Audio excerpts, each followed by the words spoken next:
کوئی آئینی حیثیت نہیں رہ جائے گی 90 دن کے بعد. سب کچھ جو یہ کریں گے غیر آئینی ہوگا. ان کو بالکل ہٹنا چاہیے اور ایک ایڈمنسٹریٹر اپوائنٹ کرنا چاہیے جس کا صرف کام ہو الیکشن کروانا. یہ تو ایک اور ایجنڈا کے اوپر کیئر ٹیکر گورنمنٹ آئی ہے جو سب کچھ کر رہی ہے سوائے الیکشن کے اور سوائے فری اینڈ فیئر الیکشن کے. یہ تو وہ انتقامی کارروائی ہے جو کبھی یہاں حکومتوں نے نہیں کی. یہ تو ایک ایجنڈا پہ آئی ہے وہ جو لنڈن پلان کا حصہ ہے جدھر وعدہ کیا گیا تھا نواز شریف کے تحریک انصاف کو کرش کیا جائے گا اور یہ نواز شریف کے کیسز ختم کیے جائیں گے. یہ تو اس ایجنڈا پہ چل رہے ہیں.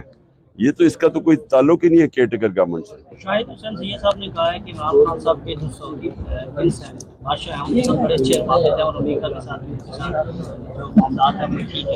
تو جو بیرونی اسٹیبلشمنٹ ان کے حوالے سے بات کی جائے تو عمران خان ٹھیک ہے.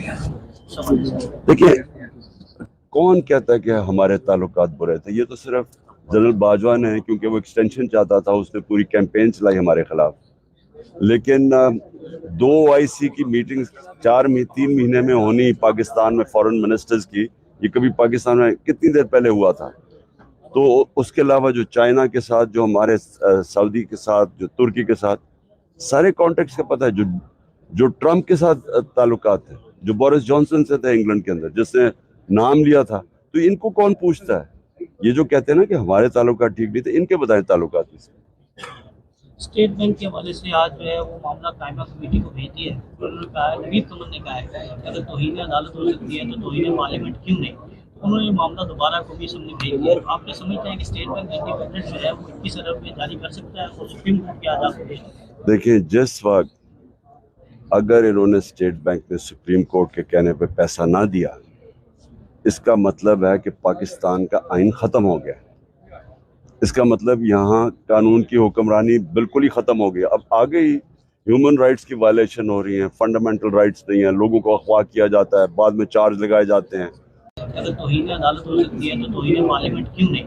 انہوں نے معاملہ دوبارہ قومی اسمبلی بھیج دیا. آپ کیا سمجھتے ہیں کہ اسٹیٹ بینک انڈیپینڈنٹ جو ہے وہ 21 ارب میں جاری کر سکتا ہے اور سپریم کورٹ کی آزاد؟ دیکھیں جس وقت اگر انہوں نے اسٹیٹ بینک نے سپریم کورٹ کے کہنے پہ پیسہ نہ دیا, اس کا مطلب ہے کہ پاکستان کا آئین ختم ہو گیا. اس کا مطلب یہاں قانون کی حکمرانی بالکل ہی ختم ہو گئی. اب آگے ہی ہیومن رائٹس کی وائلیشن ہو رہی ہیں, فنڈامنٹل رائٹس نہیں ہیں, لوگوں کو اغوا کیا جاتا ہے, بعد میں چارج لگائے جاتے ہیں. ہر دوسرے دن کو PTI کا آدمی پکڑ لیتے ہیں, سینئر لوگوں کو پکڑ لیتے ہیں, سوشل میڈیا کے لوگوں کو اغوا کیا جاتا ہے. یعنی جس طرح کا اس وقت ہمارے پورا بلیک آؤٹ کیا ہوا ہے میڈیا پہ, تو یہ تو پاکستان میں پہلے ہی کوئی ہیومن رائٹس یا فنڈامنٹل رائٹس ختم ہو گئے.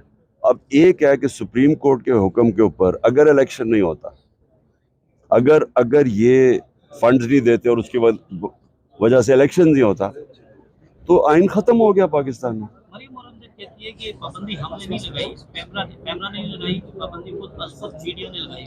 آپ کی مریم اورنگزیب